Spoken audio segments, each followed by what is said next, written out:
اللي شوش عليا هو انني فهمت اننا حنا كمواطنين ديال هذه الدول بما في ذلك المتحالفه مع الولايات المتحده والمغرب منها، حنا ماشي الان ماشي في امان. ماشي الهيمنه هذو اللي بغاو يعني يريدون ان يستعبدونا. هذا اللي ضرب قطر، قولوا لي شنو هو اللي غادي يخليكم تقتنعوا باللي غادي يوقر شي حد؟ قناعتي لا اتكلم اليوم الا عن موضوع واحد. عندي شعور انه كبير جدا ويتجاوز حتى ربما ما راجع حوله. هذا الموضوع معشر الاخوه الكرام الاخوات الكريمات ابتدأ لما سمعت خبر منع السيد عباس أبو مازن من الدخول الولايات المتحدة للمشاركة في أعمال الأمم المتحدة وإلقاء كلمة فلسطين.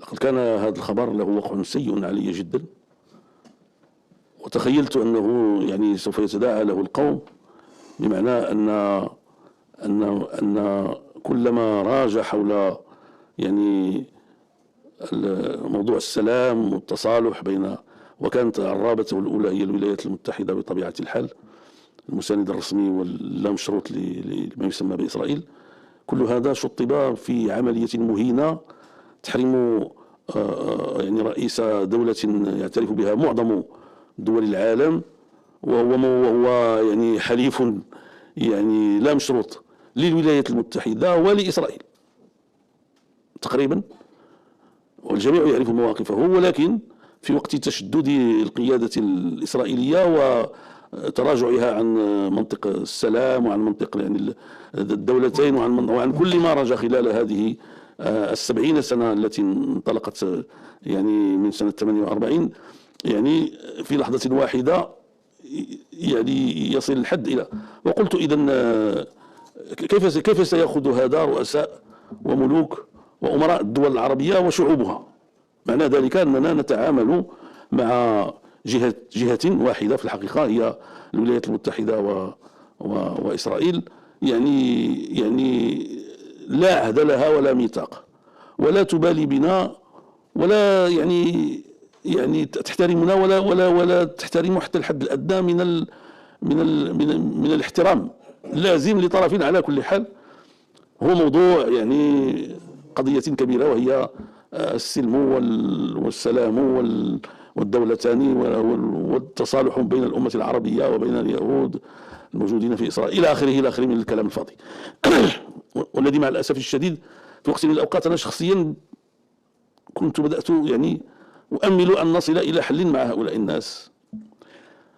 فهذا لكن الذي زاد، وكنت سوف ألقي كلمة في ذلك الوقت ولسبب ما لا أدري، ولكن في بعض الأحيان لا أجد يعني الدافع الكامل، تأخرت قليلا وإذا بي أفاجأ بهذه الجريمة النكراء التي هي الاعتداء على دولة قطر، يعني بهدف القضاء على 3 من خيرة رجال أمتنا ومن زعماء مقاومتها الأفذاذ الذين يعني يضعون أرواحهم على أكفهم ولا يبالون إذا قتلوا في سبيل الله متى يقتلون. دولة قطر يعني دولة قطر هذه دولة أولا مسالمة، ثانيا يعني تنتمي إلى الخليج الذي كله موال للولايات المتحدة. خصنا نكونوا صراحة، ما نبقاوش نخبيو الشمس بالغربال، فهمتيني؟ لا، وما محتاجينش، هما ما تينكروش، حتى واحد فيهم ما تينكر. هذه طبيعيا هذه المنطقة كلها هي موالية للولايات المتحدة منذ أكثر منذ حوالي 100 سنة، فهمتيني؟ لا، ويعني أكثر من دولة فيها طبعت علاقاتها مع إسرائيل، وكنا بصدد يعني سواء تعلق الأمر بقطر باقي ما وصلش للمستوى ديال التعامل يعني الدبلوماسي، ولكن كاين تمثيلية تجارية في قطر إلى آخره، ويعني الإمارات العربية المتحدة والبحرين، وفي انتظار يعني السعودية كنا نترقب أن هذا قد يقع بين فينة وأخرى. يعني كل هذا وهي تبذل جهدا يعني موصولا وكبيرا ومكلفا لمحاولة يعني إيجاد حلول بين الأمريكيين والأفغان، بين الصهاينة وبين الفلسطينيين عموما وحماس خصوصا إلى آخره. يعني هذه شنو نقولوا؟ ودولة يعني منذ وقت قريب زارها الرئيس الأمريكي وهديت له الأموال وهديت له طائرة من صنع الخيال إلى آخره. شنو دابا كيفاش غننظر لهذا الشيء؟ أنا ما ننظرش لهذا الشيء على أنه غادي بغاو يقتلوا خليل الحية والسي خالد مشعل والأخ الآخر لا أذكر اسمه فهمتيني ولا زاهر جبارين. أنا ما كنعقلش بزاف على الأسماء يعني، ولا هذا ولا ضرب ديال دولة يعني عضو في الأمم المتحدة، عضو يعني حليف ديال الولايات المتحدة، كل هذا الذي تعمله بإذنها إلى آخره. وفي نفس الوقت يعني دولة شريفة ودولة يعني شجاعة وتتبنى المستضعفين. ويعني أنا كنت مرة كناخذ التليفون وكنشكر رئيس الحكومة السابق ديالها اللي كان صديق ديالي، ملي كنسمعهم صيفطوا الفلوس لغزة باش يمولوا العائلات اللي ما عندها والو، في الوقت اللي إسرائيل جالسة كتقصف وكتقتل في السنوات الطويلة هذه اللي فاتت. كنت أشعر بأن هذه الدولة تتصرف بمستوى من الشرف ومن الشجاعة الكبيرين. وإذا بها تقصف بدون حياء، بدون احترام للقانون الدولي، بدون احترام للحرمة، بدون أي شيء.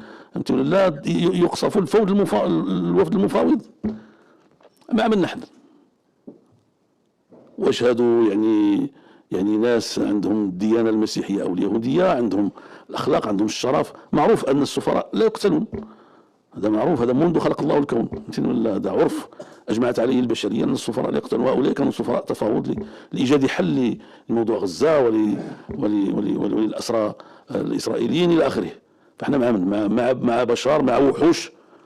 حتى الوحوش، أنا من المتابعين للوحوش يعني يقتلون بمقدار ويقتلون للحاجة وإلى آخره، إلا نوع من الوحوش يقتلون للزمن الطويل. ولكن انا غنقول لكم شنو اللي شوش عليا بزاف. ماشي شوش عليا هذا الشيء شوش عليا بطبيعه الحال، ولكن اللي شوش عليا هو انني فهمت اننا حنا كمواطنين ديال هذه الدول بما في ذلك المتحالفه مع الولايات المتحده والمغرب منها، حنا الان ماشي في امان.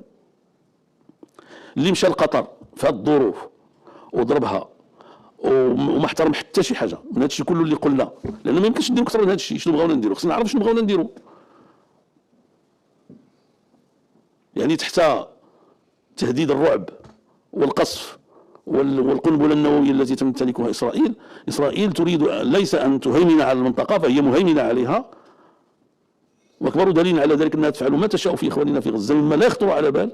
أنا سمعت واحد الشريط يعني في واحد اليهودي فرنسي نشل تما وكيتكلم، رجل كبير كيتكلم يعني باستغراب وباستنكار كبير مع هذاك باسكال بونيفاس، كيتكلم على داك الشيء اللي واقع في غزة، زعما تيقطع القلب حيت هو تيتكلم بالتفاصيل. هذاك الشيء الاخوان واخا انتم متابعين، واخا كل شيء اللي سميتو راكم ما تقدروش تخيلوا الحقيقه ديالو.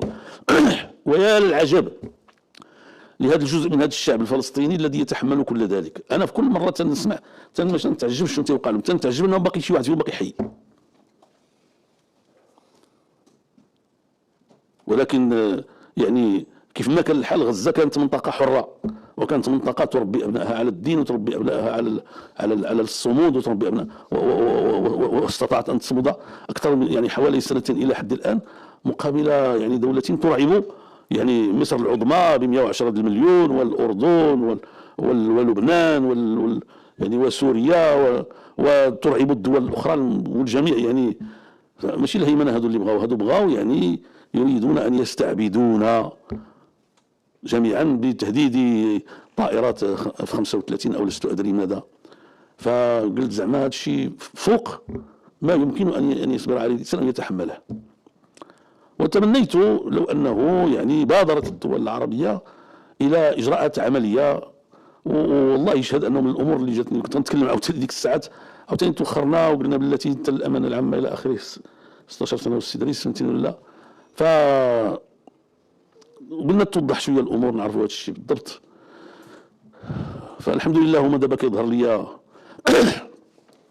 هما على ابواب ان يعقدوا يعني مؤتمرا غدا ان شاء الله الرحمن الرحيم، وهذا شيء جيد. هذا انهم تداعوا لكي يعقدوا مؤتمر، وهذا المؤتمر سوف ينعقد غدا ان شاء الله الرحمن الرحيم. فخصهم دابا ما بقاش القضيه متعلقه بحماس ولا الاخوان المسلمين ولا حتى سكان غزه ولا كاع الفلسطينيين، دابا متعلقه بكل شيء.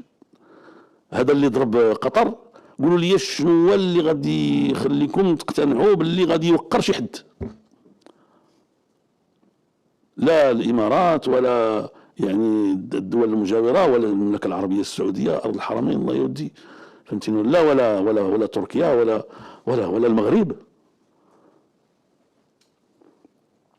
ولا المغرب ولا الجزائر ولا تونس ولا ليبيا ولا.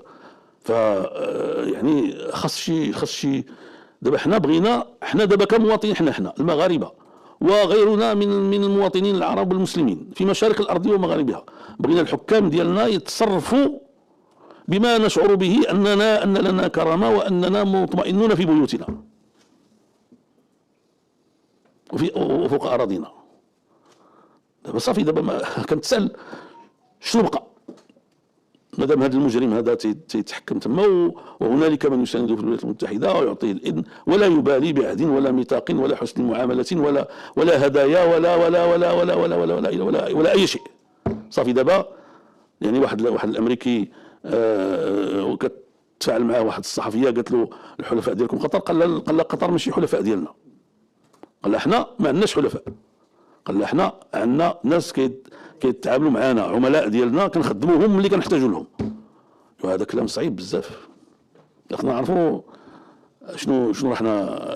ما يمكنش خص المسؤوليه حمايه المواطنين. دابا ما هضرنا لا ما كليناش كنهضروا سيدي لا على فلسطين ولا على حتى واحد، دابا حمايه المواطنين ديالكم تقتضي ان، لانه اذا كان لمنظمه الوحده العربيه ولمنظمه التعاون الاسلامي ولما يجمعنا كبشر من معنى، فاول ما يجمعنا اننا وحكامنا يعني يجمعنا عقد فيه انهم يلتزمون بواجب حمايتنا. دابا الان احنا ما كنشعروش بنفسنا محميين، انا ما كنشوف حتى شي مانع انه هذه القاعه هذه ان تقصفها يعني اسرائيل من عن بعد، فهمتيني ولا لست ادري ماذا. بطبيعه الحال هذا الشيء دابا صعيب بزاف. انا شخصيا جد متشائم اولا. ثانيا بغيت نقول للاخوان ديالنا العرب، الرؤساء العرب والملوك العرب والامراء العرب، لانه ومن سينوب عنهم في هذا الاشتباه، ارجوكم ان تكونوا واضحين مع انفسكم اولا قبل كل شيء. احنا مهددين كمواطنين، ولكن انتم مهددين في العروش ديالكم. انا نقولها لكم، اذا الشعوب ما بقاتش كتشعر باللي الحكام كيحميوها يعني سينحلوا الميثاق وستبحث الشعوب عن حل اخر. هادشي اللي تيبان لي انا، هذا هو المنطق ديال السياسه. الا كنت انا كنفهم شي حاجه في السياسه، ايوا طيب غتقول لي السيد الا شنو تقول لهاد الاخوان الرؤساء العرب والامراء العرب والملوك العرب؟ واش تقول لهم يشعلوا الحرب على اسرائيل؟ سيدي ما نقول لهمش يديروا الحرب على اسرائيل. وان كان كيبقى داك الشيء اللي كيديروا غير اليمنيين، خلي كاع ايران بعيده، غير داك الشيء اللي كيديروا اليمنيين راه اعجوبه الزمان، كيتحداو امريكا وكيتحداو اسرائيل وكيتضاربوا معاهم، وهذوك تيصيفطوا لهم يعني 10 ديال الصواريخ، اخرين كيصيفطوا لهم غير صاروخ واحد كيبداو يبكيو. ولكن احنا ما غنوصلوش لهذا الشيء. ما طلبنا من الرؤساء العرب ديالنا والملوك العرب ديالنا والامراء العرب ديالنا، ما طلبناش من حتى شي واحد منهم يعلن الحرب على اسرائيل. ولكن يعني هذه السياسه ديال الود شنو هو المعنى ديالها؟ بحال هذا الوقت هذا الناس على الاقل كيقطعوا العلاقات الدبلوماسيه.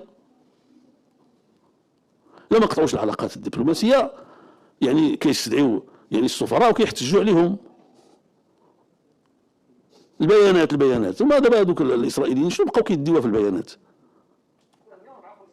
عن اي بيان تتحدثوا ديال الادانه؟ ديروا مصر ولا يديروا؟ لا هذا الشيء راه ماشي لا شيء لحد الان.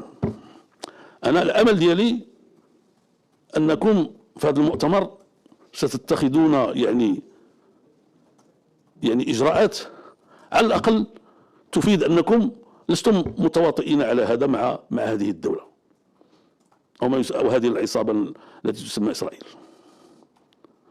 وتردعون. لان على كل حال ملي يشوفوا رؤوسهم للدول العربيه كلها هي يعني كتقطع العلاقات ديالها معهم وكتقول حنايا هذا الشيء هذا ما يمكنناش نقبلوه، والاعتداء على قطر هو اعتداء على كل الدول العربيه. ما كاينش شي دوله الان بعد اليوم يمكنها ان تدعي انها امنه من جهه اسرائيل، فهمتيني ولا؟ والامن بالنسبه للدوله هو امن لضيوفها. هذا خلق عندنا حنايا منذ الازل، وهو الجوار اللي كان عند العرب. فكيف يعني يقول لك لا حنا جينا نقتلوا غير الضيوف ديالكم؟ لا جيتي تقتل الضيوف ديالنا زعما اسوأ من ان تقتلنا نحن. لهذا فانا يعني الامل ديالي الان فهمتيني ولا؟ كحد ادنى ارجو من اخواننا، لان اسمحوا لي، حنا صحيح حنا مواطنين، حنا ما كنتحملوش المسؤوليه اللي كتحملوها انتم، ولكن من واجبنا نقول لكم. حنا غير كنقولوا، ما درنا والو، حنا ما صيفطنا حتى حجره، فهمتيني ولا لا؟ فكروا فينا، الله يجزيكم بخير. طبعا. بون غتقولوا لي هذا الشيء السبب الاله راه غادي يكون فيه خطر. الخطر دائما كاين، ها هو دابا ما بقاش محتمل، ها هو الان واقع. وشنو اخر، شنو كتنتظروا؟ حتى يعني قالتها لي الزوجه ديالي باللي قالت لي اكلت يوم وكيل الثور الابيض، الا باقي كنتذكر، فهمتيني ولا لا؟ ودابا هذا الشيء بزاف بطبيعه الحال. رغم كل هذا حنا باقيين كنقولوها ونعاودوها، راه فلسطين راه هي ارض عربيه اسلاميه، وراه الدفاع عنها بكل ما نملك راه واجب علينا شرعا في دين الله. دخلوا شوفوا الفقه، خلينا انا شوفوا واش تيقولوا المالكيه، وشوفوا واش تيقولوا اذا اعتدي على ارض من اراضي المسلمين كيف يجب يعني ان يهب الجميع للجهاد في سبيل الله، حتى المراه تخرج بدون اذن زوجها. واش غنديروا دابا؟ غتبدلوا لنا الفقه ديالنا؟ بدلوه نعرفوا شي فقه اخر بيبين لنا شنو. فهمتي؟ وسيد النبي صلى الله عليه وسلم تيقول من مات دون ماله فهو شهيد، ومن مات دون عرضه فهو شهيد، ومن مات دون ماله فهو شهيد. دابا قولوا لنا بقات شي حاجه سليمه. وقطر دولة ممتازة، وكتساعد العرب وكتساعد المسلمين وكتساعد يعني المحتاجين في الأرض إلى آخره. فمتى ستتحركوا؟ خصنا شي حاجة حقيقية، أو لا ما بقى عندنا حتى شي وسيلة ديال الدفاع عن النفس. نستسلموا، قولوا علينا نستسلموا صافي، وينوض هذا نتنياهو ويشوف شنو غيدير في هذه الأمة العربية، يدير اللي بغا والإسلامية. هذا زعما راه أنا شخصيا اللهم اني مغلوب فانتصر، زعما الجهد ديالي ما بقيتش كنتحمل، لا غالب الا الله. وعلى كل حال هذا الشيء دابا اللي كنهضروا عليه معاشر الساده يعني الكبار، يعني الملوك والرؤساء والامراء، اوجهه لكم كمواطن عادي في المملكه المغربيه، اوجهه لكم كامين عام لحزب يعني مسالم، يعني يدعو الى التصالح بين الشعوب والامراء والرؤساء والملوك والى اخره، ونمارس هذا يعني في بلادنا، نحن انصار دولتنا الى اخره، وهذه هي المنهجيه ديالنا.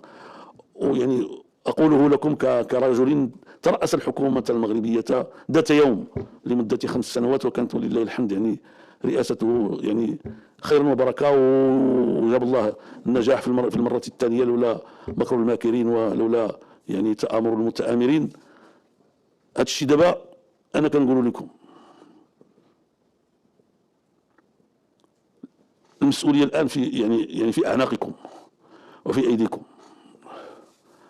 خص اسرائيل تردع، وخص امريكا تفهم بان الصداقه مع الامه العربيه والاسلاميه ما يمكنلهاش تكون في نفس الوقت اللي كتسمح فيه الولايات المتحده بالاعتداء على دولها، وخصوصا الدول اللي نقولوا له كان هذا الشيء وقع مع مصر ولا نقولوا هذو دول ديال الجوار وكذا الى اخره.